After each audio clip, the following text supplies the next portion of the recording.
When we talk about the love for God, even a demon on an altar still loves God. But our daily actions are a proof of our genuine love for God or not. Even Satan is hell. In hell will tell you, I love the Father. But his actions are contrary to a proof of divine love for God. What does it mean to love God? To love God is to be ready to stand with God in the midst of difficulty and affliction. You stand with God. In the midst of difficulty and affliction, things are tight for you, and people suggest to you, enter, put your hand here, things will become open. Yes. It's just a simple meeting. Everything will be fine. Put your hand here, doors will open. Neighbor might not be there. Your husband and wife or your children might not be there. The one will keep you to stand with God in the midst of that difficulty is because of what?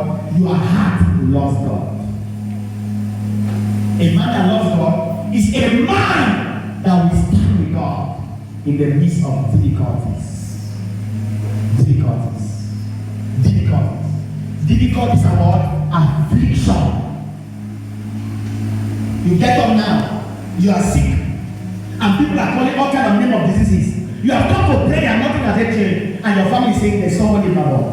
They are telling there's somebody in this town. There's somebody here that can breathe. There's somebody that can breathe. And you know that those things that are driving you to, they are things that are contrary to the truth. They are contrary to the path. A man that wants to follow God must carry the alone mentality. I gave us a testimony one time. My family gathered. My brother was traveling. They said they are going to work this kind of place. And my brother called from somewhere, thinking abroad is commanding everybody down. Pastor, you are the one to go and say, shut up your mouth, my friend. This kind of place, there's good letting go over here. I said, where is going? Keep your head to yourself. I don't need it. Before I became a pastor, I was born again. I am not after God for what God can give me. If you say share, you have to do me. It is not the way of God. It's not like that. Shall we say, God bless you. And I will never enter there. If there is the Lord allow the devil afflict your child now, and you are turning up and down, there's no need. Will you accept the voice of the devil to go to the path of the enemy, or will you still stand your ground as a born again child of God? You think when Job was afflicted, God was not seeing? When Job was lost everything, God was not aware. But there are times God will need us to stand our ground. If you don't suffer for God, you will never have a testimony. Clap to Jesus Christ. Peter stood and his brothers. Imagine Peter and his brothers following Jesus.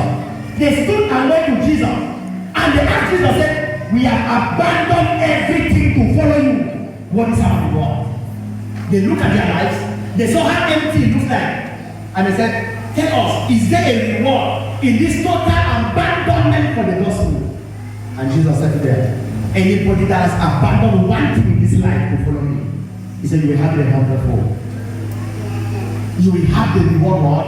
100-fold. It's a persecution will be part of it. A man that loves God is a man that will stand for God in the midst of difficulty and what? Afflictions. You are sick. Believers have prayed for you. There's no change. You start changing your steps. There's no love for God. Your brothers and sisters are telling you, it's not about church. It's not about church. It's about what? It's about what? It's about what?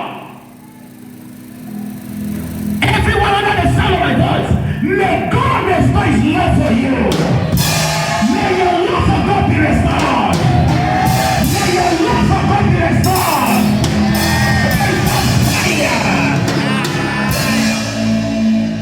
What does it mean to love God? To love God is to be ready to walk and stand in the truth, even when evil is almost legalized. To love God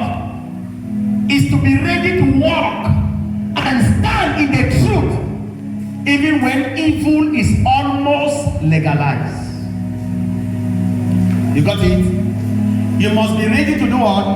To walk and stand in the truth. Even when evil has become almost a legalized entity.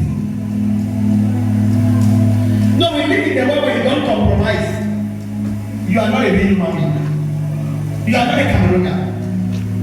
We were in a meeting with pastors last Sunday, and a pastor from one town from that church was telling us